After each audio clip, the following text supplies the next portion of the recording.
Hello mga guys, welcome to my channel.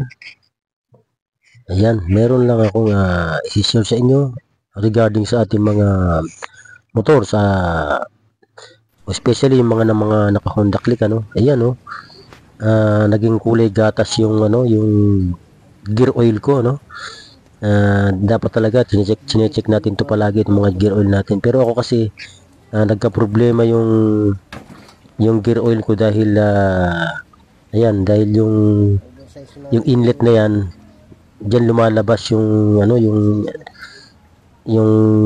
gear oil.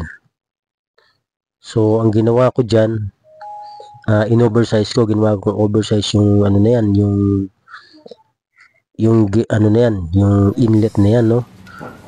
So ayan ayan na nangyari. Okay na siya. Yan ako nang gumawa niyan. Yan yan. Okay na yan. Wala na siyang tagas-tagas. Yan. Please subscribe sa aking YouTube channel mga guys, para sa mga iba pang mga videos, mga update na mga ginagawa ko. Jack of all trade po, no. Like, share and subscribe lang po. Okay guys, hanggang dito na lang. Maraming salamat.